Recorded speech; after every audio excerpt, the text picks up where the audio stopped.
ہم لوگ صحت و صفائی کا اکثر ایک خاص معیار سمجھتے ہیں اور اس سے بڑھ کے یا اس سے ہٹ کے ہم ہر چیز کو گندا اور ناپاک سمجھ رہے ہوتے ہیں۔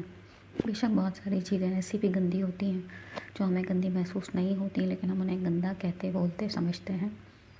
اور انجانے میں ہم ایسے بہت سارے کاموں میں الجھ کے رہ جاتے ہیں جو ہمیں اندر باہر سے گندا کر دیتے ہیں، لیکن بظاہر ہم بالکل بھی گندے نہیں لگ رہے ہوتے ہیں۔ جس طرح سے کہ ذہنی تشدد بھی ہوتا ہے، ایسے ہی ظاہری اور اندرونی ناپاکی اور گندگی بھی ہوتی ہے۔ حال ہی میں ایک ویڈیو اور ایک پوسٹ فیس بک اور دیگر ایپس پہ بہت زیادہ وائرل ہو رہی ہے، جس میں کہا گیا ہے کہ چینی کی جگہ گڑ کو استعمال کیجیے اور گنا ملز کی جگہ جو ہے گڑ بیچنے والے غریب کسانوں کو فائدہ پہنچائیے۔ وہ یاد رکھیے کہ ملوں کے اندر زیادہ تر کام کرنے والے جو ہیں وہ غریب لوگ ہی ہوتے ہیں، مزدور طبقے کے لوگ، جن کا روزگار ان ملوں کے ساتھ وابستہ ہے۔ البتہ ان کی تنخواہ بڑھانے کی بات ایک جائز بات ہے۔ اسی طریقے سے گڑ آپ تک پہنچتا ہے دکانداروں کے ذریعے سے، تھوک کے بیوپاروں کے ذریعے سے۔ وہی گڑ جو ٹھیلے پر آپ 200-250 روپے کلو خرید رہے ہوتے ہیں، اگر آپ تھوک مارکیٹ سے لیتے ہیں تو وہ آپ کو آدھی قیمت پہ ملے گا، اور وہی گڑ اگر آپ کسان سے خریدتے ہو تو ممکن ہے وہ آپ کو 20-25 روپے کلو ہی دے دے۔ تو اگر آپ کسانوں کو فائدہ پہنچانا چاہتے ہیں تو اپنا خرچ کیجئے، کسی گاؤں میں جائیے اور تازہ گڑ لے کر آئیے، ورنہ یہ صرف ایک نعرہ ہے جو جذباتی لوگ بغیر سوچے سمجھے جو ہے وہ لگا بیٹھتے ہیں۔ ان کو پتہ بھی نہیں ہوتا کہ اس نعرے کا فائدہ یا اس سیاسی لوگوں کا فائدہ کس کو پہنچنے والا ہے۔ ہماری قوم ایک جذباتی قوم ہے جو بالکل بھی سامنے کے حقائق پہ بھی بعض وقت دھیان نہیں دیتی اور اندھا دھند کسی کی بھی جنگ یا پرائیات میں کود پڑتی ہے۔ بہرحال اس چیز کے پیچھے سیاسی مقاصد یا فائدے جس کے بھی ہوں، گڑ ایک بے حد مفید غذا ہے جو بے شمار بیماریوں میں مفید ثابت ہوتی ہے، اور اکثر ذیابیطس کے مرض میں بھی یہ بہت زیادہ نقصان دہ نہیں ثابت ہوتی، سوائے یہ کہ ذیابیطس کا مرض بہت زیادہ شدید حالت تک پہنچ گیا ہو، ورنہ تھوڑا بہت شکر یا میٹھا ذیابیطس کے مریض کو ڈاکٹرز بھی دیتے ہیں، یا جسے ہم ڈائبٹیز بھی کہتے ہیں، کیونکہ بالکل شکر کا ختم ہو جانا بھی جسم میں بہت ساری بیماریوں کا سبب بن جاتی ہے۔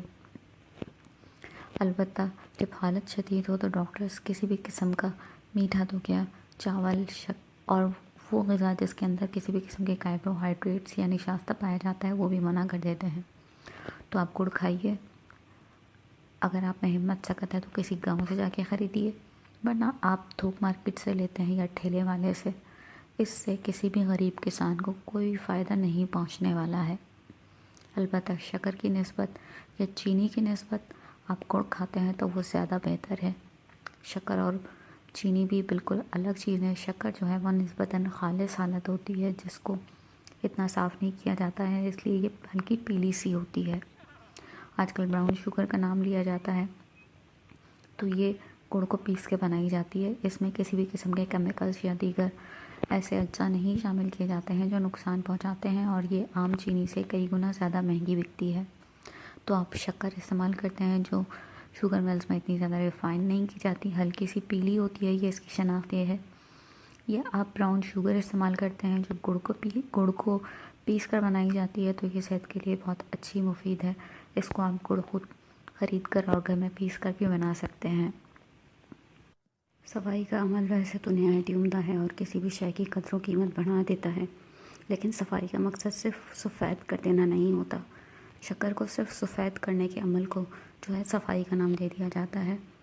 اور ظاہر ہے انسان کے پاس شروع میں اتنی سائنسی معلومات نہیں تھی، وہ جسم کے اوپر مختلف اشیاء کے اثرات کو اتنا زیادہ سائنسی انداز سے ناپ تول نہیں سکتا تھا، تو اس نے بس جو بھی چیز اس کو خوبصورت صاف ستھری سی لگتی تھی، سفید سفید سی، یا جس کا ذائقہ اسے اچھا لگتا تھا، تو اس نے اسے دھڑا دھڑ استعمال کرنا شروع کر دیا، اور سفید آٹا، سفید چینی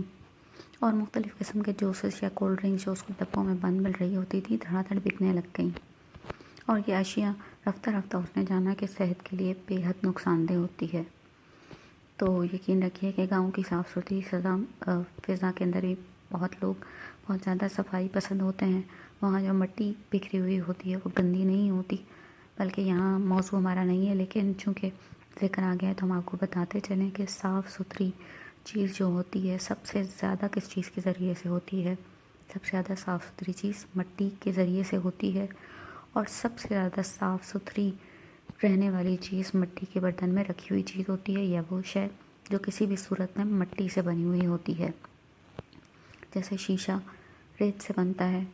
ریت بھی مٹی کا ایک حصہ ہوتی ہے۔ تو گاؤں میں اگر کسی کو آپ یہ سمجھتے ہیں کہ ارد گرد مٹی بکھی ہوئی ہے یا مٹی سے ہاتھ دھو رہا ہے، مٹی بھرے ہاتھ پاؤں پانی سے دھو کے وہ صاف ہو رہا ہے، لیکن وہ چیز صاف نہیں جو اس نے بنائی، تو یہ آپ کی غلط سوچ ہے۔ آپ کسی بھی جراثیم کش مہنگے سے مہنگے صابن سے اپنے ہاتھ کو دھو لیجئے، اور اس کے بعد اپنے ہاتھوں کو صابن کی جگہ مٹی سے دھو کے دیکھیے۔ صابن والے ہاتھ سے جو ہے آپ کام کرتے ہیں یا صابن والے ہاتھوں کو آپ چیک کرتے ہیں کیمیائی طریقوں سے، خوردبین کے ذریعے سے، تو وہاں پہ آپ کو جراثیم دکھ جائیں گے، جبکہ مٹی سے دھلے ہاتھوں میں کبھی بھی کوئی جراثیم نہیں ہوتے۔ اسی طرح سے مٹی کے برتن میں محفوظ کیا گیا پانی جو ہے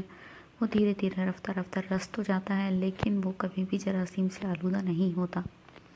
اب جدید طرز کی مٹی کے ایسے برتن بن رہے ہیں کہ جو اوپر سے کوٹنگ کی جاتی ہے تو اس سے پانی جو ہے نہیں رستا، تو وہ برتن بھی صفائی ستھرائی کے لحاظ سے اتنے مفید نہیں ہوتے جتنے کہ خالص مٹی کے برتن۔ تو آپ گڑ بھی خالص کھائیے اور اپنے برتنوں کو بھی صاف ستھرا رکھیے، اس کو صاف پانی سے دھوتے رہیے، اور شکر اور چینی ایک حد تک ضرور کھائیے، یہ آپ کے جسم کو بے حد فائدہ پہنچاتی ہیں، اور بالخصوص سردیوں میں جسم کو گرم رکھنے کے لیے زیادہ حرارے کی ضرورت ہوتی ہے، یا زیادہ حراروں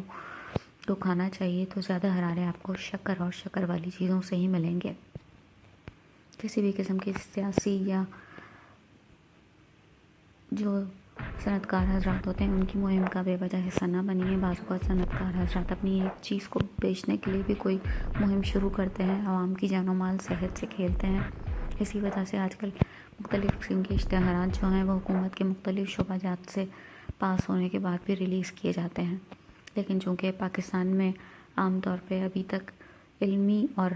سائنسی نوعیت کی معلومات اپڈیٹ ذرا دیر سے ہوتی ہیں، تو ساری دنیا میں جو چیز بین ہو چکی ہوتی ہے اس کے بعد یہاں پہ کوئی چیز بین ہونے کی نوبت آتی ہے۔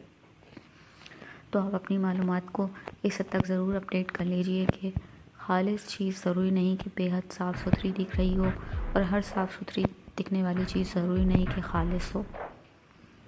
خالص چیز وہی ہوتی ہے جو تازہ اشیاء سے بنتی ہے اور جس کو ہم پانی اور مٹی کے ذریعے سے صاف ستھرا رکھتے ہیں۔ ہمیں امید ہے کہ آج کی یہ ویڈیو آپ کو بہت پسند آئے گی، اور اسے آپ لائک اینڈ شیئر بھی کیجیے گا تاکہ آپ کے دوستوں کو بھی زیادہ سے زیادہ مفید معلومات حاصل ہو سکیں۔